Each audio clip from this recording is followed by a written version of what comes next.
Enter the arena of battle. A demanding proving ground where players who aspire to greatness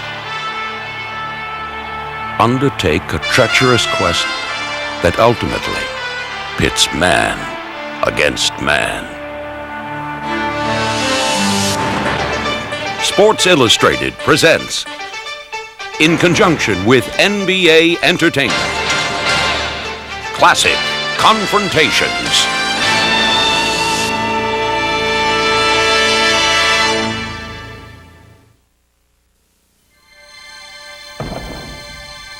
The blacktop of the playground. Basketball in its purest form. It is here where the most primal of confrontations take shape. And where dreams take flight.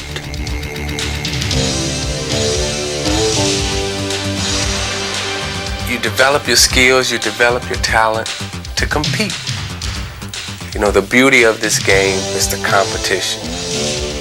And if you're not gonna compete, you're cheating the game. My brother and I, we just used to play all the time. We had a backcourt basketball court, and we would just play against each other until one could dominate the other. So he really helped me create some determination in myself to beat him. If I could beat him, I felt I could beat anybody.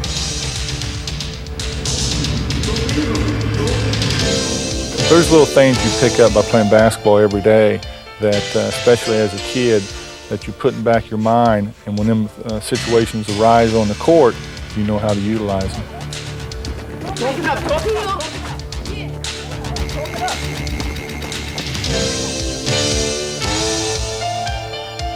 Well, my first memory of basketball and watching all the guys play, Dave Bing and Will Chamberlain, Oscar Robertson, Jerry West, these guys, and then going out after the Sunday afternoon games and trying some of those moves. Like one Sunday, Earl the Pearl might have hit for 25, 30. Now, the next Monday at the playground, everybody wanted to be Earl. I was a one-on-one ball player. I was a schoolyard ball player. But when you get right down to it, basketball is a one-on-one game. Earl Monroe, of course, is Earl the Pearl. There's no player ever in the game like Earl. Never. And I don't know if there ever will be. In 1967, Earl the Pearl brought his playground show to the NBA, instantly attracting a legion of admirers. That same year, a rookie guard of dramatically contrasting style also began to attract a devoted following, providing Monroe with a perfect opposite. To me, Walt Frazier, even with all the credit that he received, I thought was underrated. Maybe because of his style, he was not flamboyant. He did everything in such a low-key fashion and always came through in the big games. When things got really tight, I was always deadpan. I never showed any emotion. So most people say, wow, this guy's really cool, man. How could he be like that when everyone else is going berserk? And when the unflappable Clyde and his Knicks met the electrifying Pearl and his Bullets, an historic rivalry was born. Clyde and myself, you know, two young guys came in the same year vying for that position to be called the best. More than just opponents, they were each the embodiment of their team's philosophies. The Knicks were a pass and the open man type of team. We were a one-on-one team, so that made for a great matchup.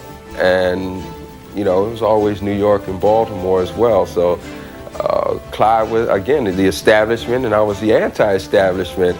Yeah, I remember Fire and Ice, the two analogies that they made for us. They were specialists at opposite ends of the court. One a magician, the other a thief. We were so evenly matched that, and nobody wanted to give an inch. Frazier is guarding Monroe. Monroe veers to his left, 10 seconds to go. Monroe one-on-one with Frazier. Monroe drives right 2 seconds. He jumps, buzzes out, no good! And we go to overtime. Throughout the battles that we had when I was guarding him with the Bullets, we had a mutual respect. Like on the court, I never talked to Earl or he never talked to me. But I never backed down and he never backed down. So he respected me for the job that I was doing and vice versa. That respect would be tested as Monroe and Frazier saw their rivalry take the most ironic of twists. They became teammates. The New York press was saying that I would be traded. There was no way the two of us could play in the same backcourt. We would need 2 basketballs. But Earl and I never had a problem like the press thought we would, because when he came to the Knicks, we still had that respect. You know, I was always the type of guy that I could admire other people's talents. And I could look over on the other side and I felt good to see him doing well. Because I know whatever happens during the course of a game, I could always go get mine when I wanted to, because that was just the type of player I was. Earl and I felt that if the Knicks could hang in the game down in the last few minutes, that one of us would come up with the winning shot and pull the game out, and many nights we did. 2 of basketball's fiercest opponents, Frazier and Monroe, had become one of its greatest duos. Let's go back to the phones. Hello, you're on the air. How you doing? I'm first-time caller. I mean, I respect the player matchups as much as anybody, man. Earl, Pearl, and Clyde, nobody, I love them. But how about the coaches? I mean, these guys have the great matchups. Bingo. Now there's a refreshing thought. Why the coaches have all the ammunition. Absolutely, absolutely. No question, man. Yeah, the coaches. No, yeah, absolutely, yeah. Now take Chuck Daly. And Riley, the Lakers. The coaches sure don't take the shots, but they sure call them. In some ways it's a plus, but in some ways it's very difficult for a coach, because you're always looking at which button do I touch and how long do I ride this player when he's not having a good night. In order for, any team, any company, any group that has to accomplish something, and there's an objective and a vision, and it takes time to not only become perfect and fit, but for the other parts to be able to deal with them. Somebody has to give up something on a club. Everybody can't play 48 minutes. Everybody can't get 48 shots, even though all of them, that's the way they would like to play. So consequently, I know playoff basketball is one-on-one basketball at times. I found out that in the playoffs, it's not a battle of skills. It's a battle of wills. It's not a battle of how good you can shoot or how good you can rebound or dribble. It's a matter of how tough you are up here. We're all out of sync. We're all out of position. We're not thinking at all. We're just going through the motions up and down the court. Not playing guys out here. I mean, stay tough. Stay tough. That's what it's about. Anybody who understands success and finishing first or winning on a regular basis knows that it doesn't happen by chance. You don't ever get there just because of your talent. It's all hard, baby. Let's go. Let's go, Pat. For those few special teams, like the Lakers and the Pistons, strength comes from within. You've never competed this hard before as an athlete. And if you're not willing to go deep down inside yourself and find that reservoir, then you're beat. I guess really it's hard for people to understand what all goes into playing this game and playing it the way I want to play it. Everybody should go through it. You can't buy the feeling. If you could bottle it up, it was go for $50 million. Because all you do is screw off the top. Put it in. But success does not come in a magic potion, but rather from the sweat of devoted players and the design of a visionary coach. Want a guy here and a guy here. Protect him. Give him the ball to the back. First of all, I think you have to provide an atmosphere. And it's a constant selling job. It's one that the players ultimately have to realize that this is the way you win. The only thing that I've ever known in my life about the game is hard work. And that hard work and concentration and dedication is not going to guarantee you anything, but without it, you don't stand a chance. For these two teams, every contest is a battle of philosophies. But for James Worthy and Dennis Rodman, it is also a clash of styles. Now here we have one of the great offensive players in this league going against the toughest defensive guy. The hard-nosed Rodman is at the heart of the Pistons' defense, while Worthy's artistic grace is the essence of LA's offense. I have great respect for professionals in every line of work. That's one of my favorite things. Whether it's a writer or it's a carpenter, I have great respect for professionalism. In the vast workplace, there are few who ply their trade with the vigor and enthusiasm of Dennis Rodman.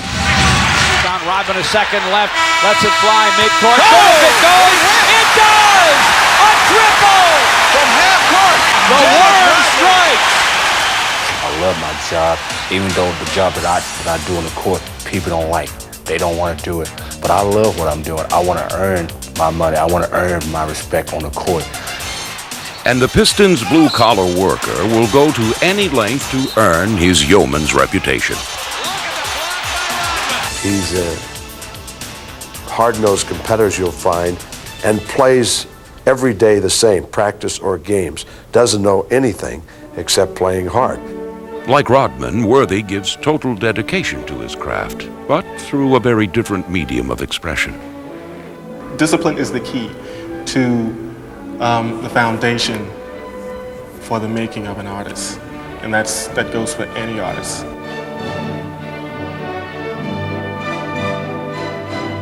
Worthy ended it out! I've never seen one like that. Ballet and basketball, I think, are very close. I didn't realize the similarity until I had the opportunity to go to a couple of ballets, and I sat there and I watched that and I said, man, this is the same thing. So you go right down the line from team to team. The guys that have the leaping ability are usually the guys that will have the most similarity to the dancers. On the Lakers, you have to say James Worthy, because James is the guy that's graceful. James is the one that you'd have to look at and say, that is the guy that is the dancer out on the team.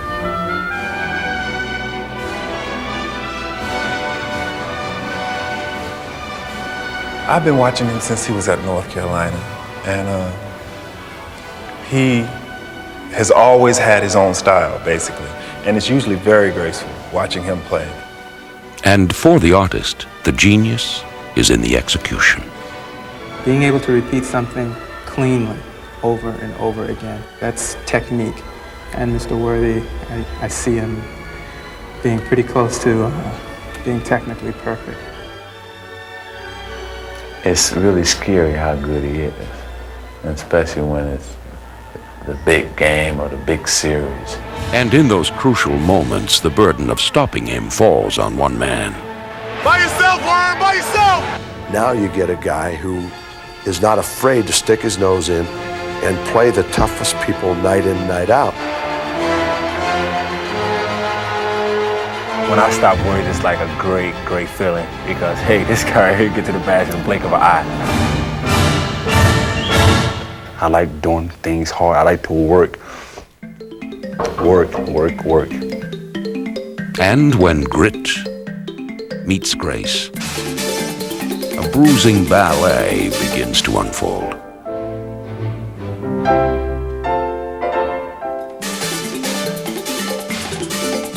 In the 1988 finals, Worthy led LA past Detroit to gain back-to-back titles, but the confrontation was far from over.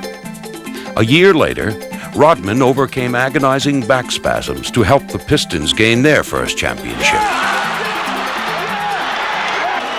It's all right, big man. You got us here, we'll do the rest. You got us here, we'll do the rest. And the rivalry continues.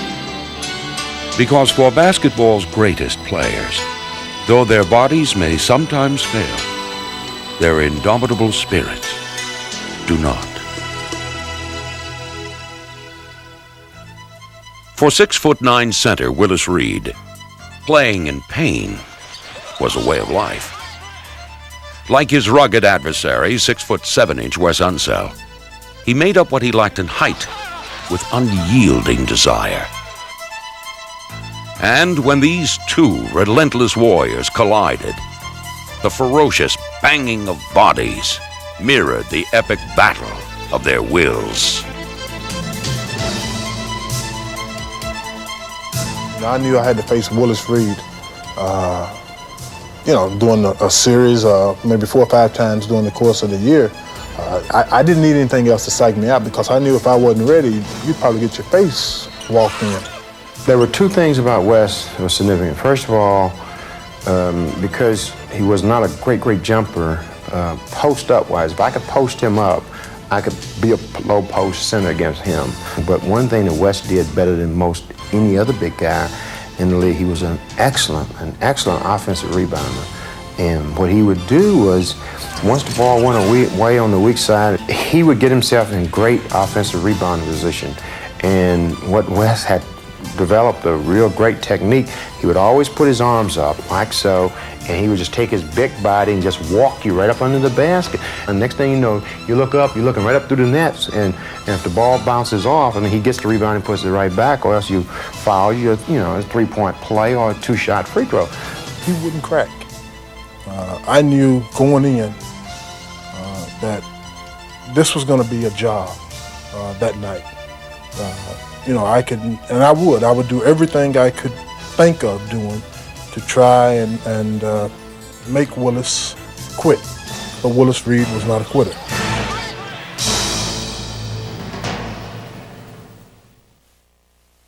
Basketball fans are waiting to see how you're going to do in the NBA, especially against fellows like Bill Russell, for instance, of the Boston Celtics. Now, you will be playing man for man, as I mentioned. Do you feel that you are ready for this? You've been ganged up on pretty much through your collegiate career, and with the Trotters, do you think the Trotters, for instance, helped you any?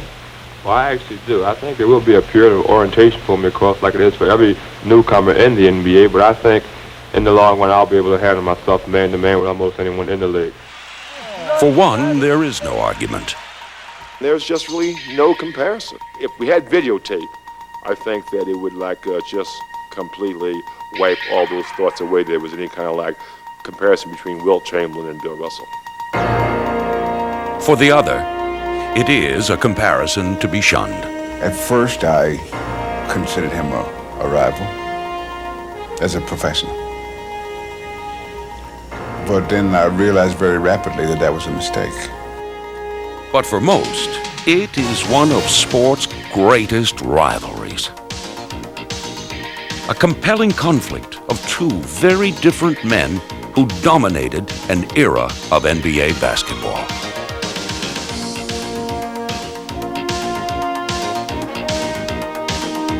My game was styled to give energy to my teammates. And if I were to consider Wilt a personal rival and going to play that way, then I'd have to score a lot more. And that means I would have to make the energy flow a different direction. Though Chamberlain overwhelmed Russell statistically, it was the Celtics who continually emerged victorious. He was concerned, as great as he was, primarily with his stats, with his records. Russell was concerned with one thing: did we win or did we lose? But defeating Chamberlain required a total team effort. I had to worry about the Celtics. I didn't have to worry about guarding Bill Russell. I didn't think so much when I played against the Celtics to worry about what is Russ going to do against me. I was worried about the whole team, and the whole team played me. I mean, they had 3 and 4 guys on me from time to time. Russ would just be behind me. He was the most intimidating player that ever played this game. There's been a lot of players that have played as well at different positions, but there's no one that's played the game any better than Wilt Chamberlain. Championships are won by people doing things that seem unimportant, but they're the things that make the difference between winning and losing at the highest level. From his first season in 1959, Chamberlain was the NBA's most devastating offensive force. and the single greatest threat to the Celtics' championship reign. Even as a rookie, Chamberlain's task was clear, but though he would win the first of 7 scoring titles, the Celtics would win the championship, defeating the Warriors along the way. 1962 brought the same story, as the Eastern Divisional Finals' main attraction was again Chamberlain versus Russell. And the result was the same. 3 years later, Wilt would suffer another near miss, in dramatic fashion. He loses the ball off the support. We're putting the ball on play. He gets it out deep, and Havlicek steals it. Over the stand goal. As they squared off once again in 1966, the Celtic dynasty would once again show their superiority. We were a better team. Emotionally, intellectually, and mostly, in most cases, physically, as a team. He was a guy that had such vicious determination as far as winning a ball game, and he had the mind to just use every little thing in the book of fundamentals to beat the other team.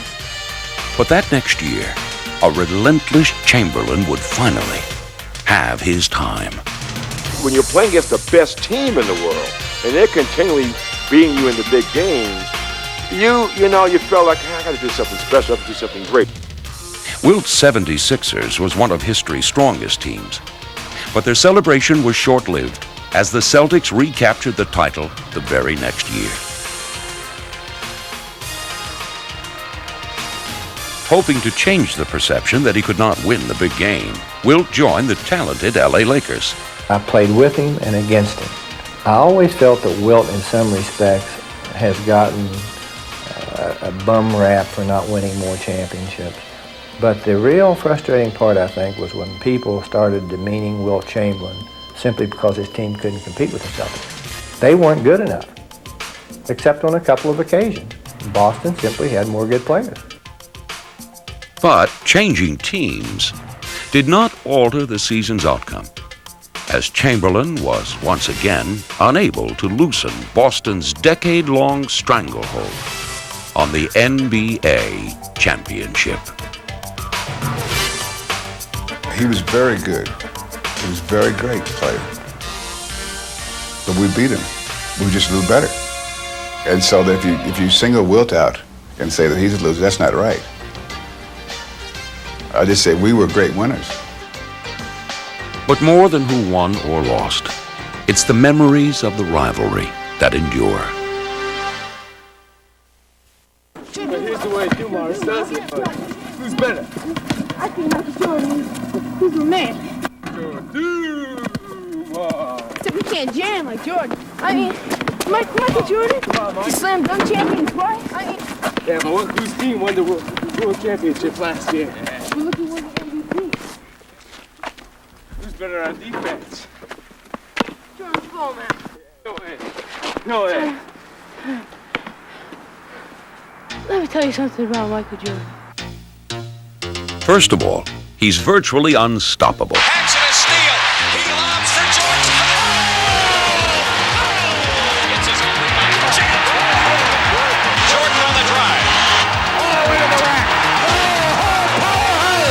If I get the ball, you at mercy of whatever I want to do. Left corner, 6 on the clock. Jordan drives a baseline, reverse layup is in. There's nothing that you can say or do about it if I'm on my game. High step on Mark Jackson in for the right side. Shoots it up baseline, right in. The feeling is like you own. You own the ball, you own the game, you own the guy who's guarding you. You can actually play him like a puppet. But Jordan knows that offense alone does not ensure victory. You're not going to win it offensively. You've got to get to work everybody defensively. That's what I'm looking at. I got to have the defense. When the call is for defense, Joe Dumars is always ready. The ball into Magic Johnson, backing his man in. Dumars made a spectacular. Pulls it off. Dumars swipes it. There's nothing I can show anybody that's going to make them a good defensive player. It all starts right here. It's whether you want to do it or not. In the 1989 championship series, the Piston guard did it all as he earned Finals MVP honors and shed his image as a defensive specialist. Anybody who plays basketball and tell you that he doesn't like scoring in the line. I mean, everybody wants to score. Everybody wants to shoot the ball. Like Dumars, Jordan, too, has shown that his brilliance is not confined to only one end of the court. Jordan knocked it away. Miller gets it back. Jordan steals his pass into the post. Harper in on Paxson. Jordan blocks it out of bounds. That's an image that I don't want to project, that I just shoot and I just score and I'm just an offensive player. That's something that I don't want to be remembered as. The perfect matchup between two masters of the all-court game. A confrontation primed to explode. You can be loose and you can have fun while you're here, and it's great being here. But when it's time to step on the floor, it's all business, and it's not fun and games anymore. It's a war. This competitive thing clicks in, that you look for all the weaknesses of the defense that's playing you, and you look to break him down somehow, mentally, physically. It doesn't make a difference. I'm looking to destroy my defensive man. The quarter. Here's Jordan, left baseline drive to the Dustin. Oh, that was... Every time he's on the floor, you become consumed by Michael Jordan. You become consumed that he's out there. Middle of the center stage here. When you make a mistake, it's not even a question of whether or not you're going to get burned. You're burned already. Michael against Dumars on the drive in the lane. In deep, shoots off the glass, banks it in. 95% of the plays are for Michael Jordan. And the other 5% end up in his hand anyway. Well, you kind of block that out, really. You know everybody knows you can get the ball. That's a known fact. If you know that everybody's going to try to keep you from getting the ball, then you go extra hard to try to get the ball. If someone's going to try to keep you from shooting it, you do whatever it takes to get the shot off or get it to an open man so that you get the basket. When I get the ball, I have total confidence that he can't guard me. So I have that edge. Another edge is that I know where I want to go. He doesn't. So he can only guess. Being a defensive player, when you're out there by yourself and there's no help, and it's just you and that guy, it really gives you a charge then, because you know it's just you and him, and somebody's going to win, somebody's going to lose. It's not going to be any in between. The most challenging moment for me is when they've isolated, and my man has the ball, and it's just he and I out front, or he and I on the wing. What happens is it's almost scary, because you almost know the moves before the guy's going to do it. You anticipate, and the guy's there, and you've trapped him or whatever, you've stopped him. You can definitely get on a defensive role as well as an offensive role. From end to end, they are locked in mortal combat as all eyes are riveted on this captivating duel. One time, baby. Come on, Joe. Come on, Joe. Give me some.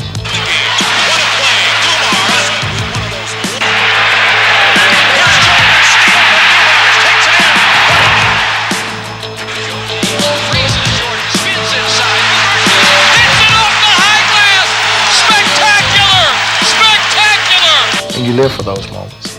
You live for those moments. That's an entertainment or showmanship, if you want to say it, of two people who has tremendous creativity, and you never know exactly what's going to happen next. And that's something that inspires everybody, and it certainly inspires me when I'm playing against them. From the moment they step on the court, the spotlight belongs to them.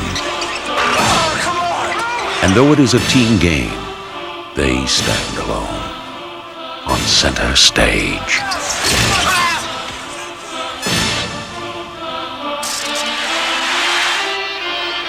They are the protagonists of basketball's most intriguing drama. That of man versus man. And perhaps the most sensational of personal engagements are those waged in midair.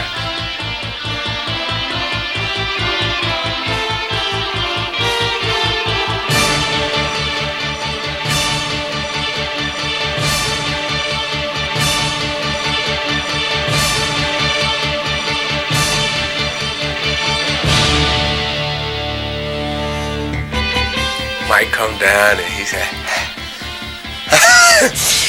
and boom! Neek come down, and they just go back and forth. And you know, Jordan had 30 at the quarter, Dominique had 22 at the quarter. And they'd be pointing at each other, and, you know, yeah, come on with it. And they just go at it, you know, and it's good competition. You know, they're not trying to hurt each other, but they're playing hard against each other.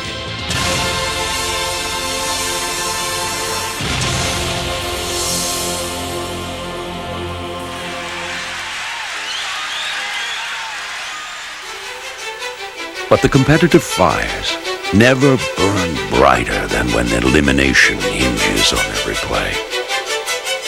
And it is in the pressure-filled moments of playoff time that some of the most celebrated rivalries are born.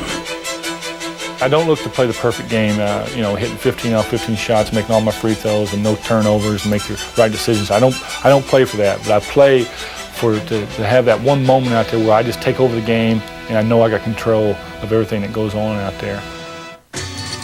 Game 7 of the 1988 Eastern Conference semifinals. For Dominique Wilkins and the Hawks, and Larry Bird and the Celtics, it was a time to test their championship resolve. For 3 quarters, the teams fought to a standstill. But it was only a prelude to what was to come. As the final quarter began, a grueling personal contest of can you top this was about to begin.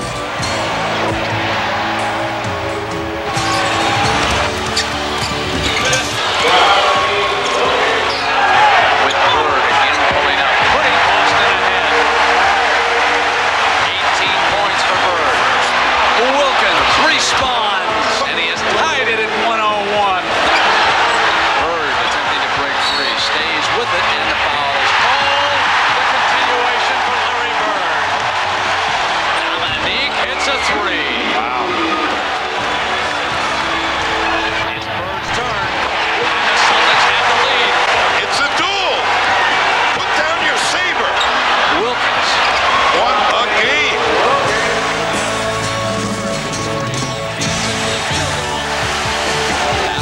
Gets it to Willis, and a great defensive move by Bird as he steals the ball for the Celtics. Lead to Bird off the fake, improves his position, and the Celtics are up again. Bird comes free. Bird for the layup. Two men who brought out the best in each other. One left to ponder what might have been, the other to lead his team onward. Let's choose. Oh, Stevens. Oh, Woods. One. I got Bird. I got Magic. Come on, man. What's going on here? Okay, yo, I'm Magic. I'm What's Magic. going on here?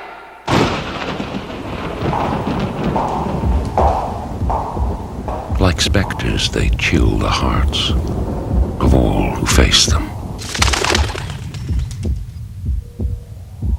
stalking their nightmares and crushing their dreams. For their opponents, time has no meaning, because there is no escape.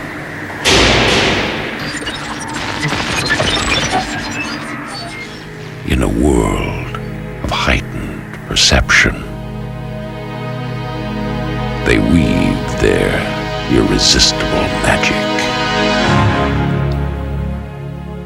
Ultimately, facing only each other on the battlefield of the mind.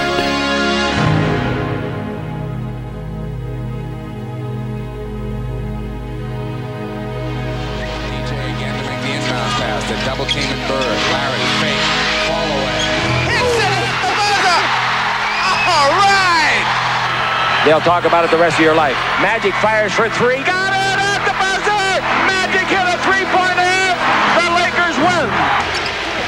Aims to Bird. He gets a good shot, and the Celtics win it. Here comes Magic. He's got it. He goes on the way.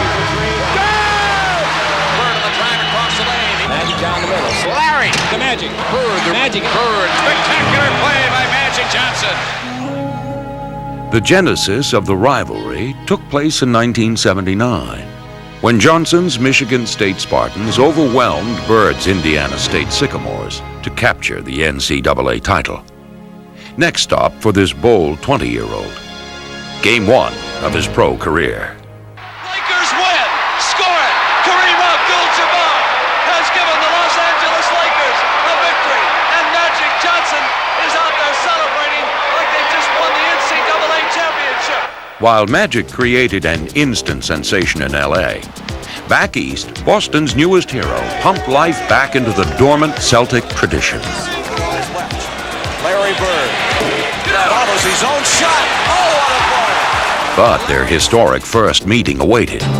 And at the L.A. Forum, both spectacular rookies were primed for the challenge. As Bird's uncanny shot-making ability was countered by Johnson's dazzling floor leadership.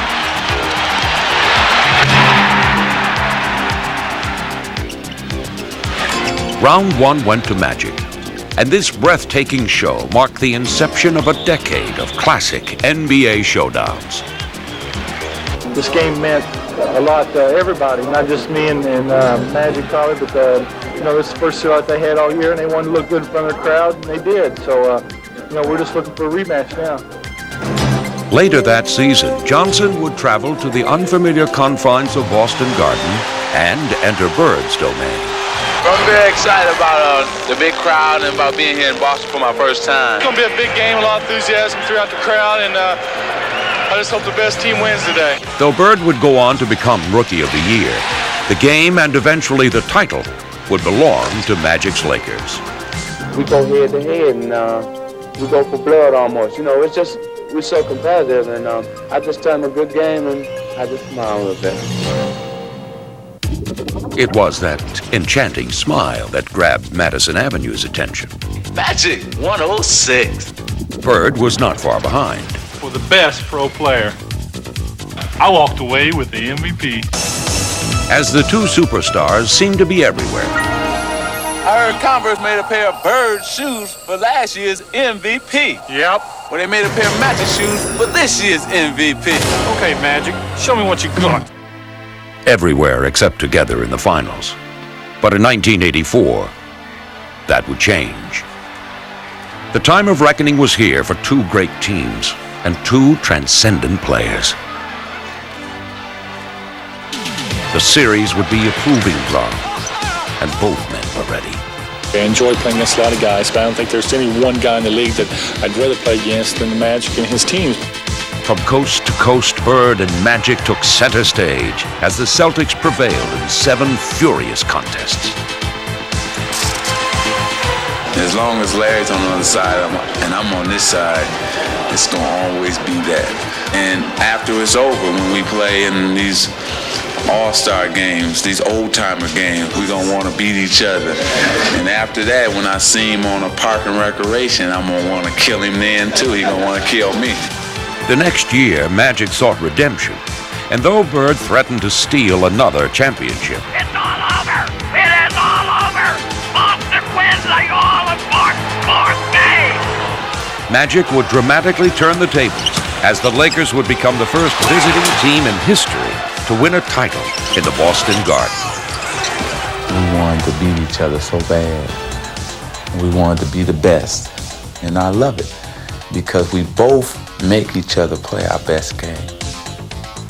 And that's the best thing about this Bird-Johnson rivalry. In its third stanza, their one-on-one war was at its best as Bird's spectacular efforts were mirrored by his worthy foe. And even the most devoted students of the game had to wonder if it has ever been played with such splendor and such drama, as the 1987 finals featured a gallant duel that would come down to one last shot. 5 seconds to go. Magic with a hook shot. Scores! Magic's just a great basketball player. He's the best I've ever seen, you know. Unbelievable. don't know what to say. What else can be said about these two ultimate masters of their craft? Between them, they appeared in every final series in the 80s, capturing 8 world championships and garnering every conceivable honor. But the true measure of their greatness can be found only in their reflection of each other. Well, we've been competing for almost 11 years now, and we've had a lot of battles along the way, but we've always had respect, because I think the one key ingredient to making us, each of us, a good basketball player is that we come to win every night. We don't take a night off. And when it is time for their last night, only one finale could do them justice. Perfect ending would probably be us playing each other in the championship. And then coming down to the last game, 7 games. And we went into like 4 or 5 overtimes. And everybody fouled out but me and him. And then it would come down to us just playing, me and him against each other for the championship one-on-one. That would be the perfect ending. A shot for the ages.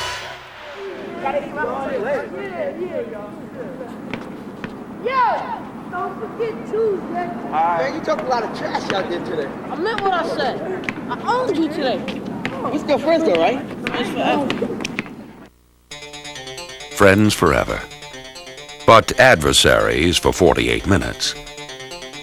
For once the battle lines are drawn, the will to win is all that matters. We're all pretty emotional. You know, we give and take and we feed off each other. We get after it, you know. We're good friends and we can resolve things after it's over, but when we play just pickup games, one-on-one, you know, we draw blood. With the pleasantries on hold, nothing is sacred. When we throw the ball up, hey, I don't know you, you don't know me. You come inside, I'm gonna slam you, he gonna slam me. I'm gonna take the shot, he gonna take the shot. And I'm gonna try to kill him, he gonna try to kill me, and I love it. Get a bucket!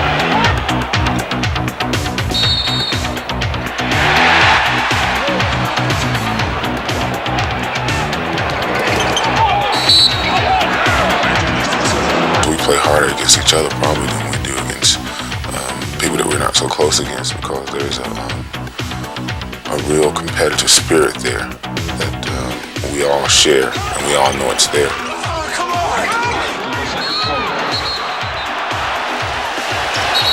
And now we see Magic Johnson getting it in. You play the game and you compete. I mean, you know, it's like going out in the backyard and playing against your brother. You're playing a basketball game and you compete hard as hell, but that doesn't mean if he beats you, he's not your brother anymore. In the heat of the battle and something happens and I may say something, he may say something, and then he's not gonna just let me say it, I'm not gonna just let him say it. I'm gonna snap back and use some words probably that I normally wouldn't use, but I want him to know that I'm out here to win the game and to win the battle as well. For Magic, capturing world titles has meant defeating his closest companions along the way. But in 1989, they would all meet in the NBA Finals for the first time. And their personal war would take on a new dimension as an NBA championship hung in the balance. Nobody has a face, you know, it's Detroit against Los Angeles, and if you do something wrong, I'm coming at you. The struggle for supremacy can be painful. Isaiah's down on the other end and he's not getting up.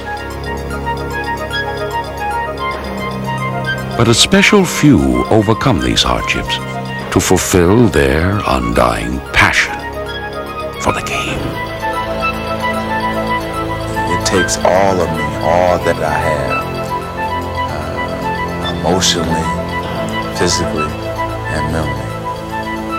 And I'm not settling for nothing less than winning. And when the games are over, friendships can resume. Until next time. It is in the playground, however, where allegiances shift quickly with the changing of sides, that basketball finds its ultimate clarity. Here, the enduring bond of friendship and the joy of competition stand openly side by side. And the beauty of the game comes finally from its essential simplicity.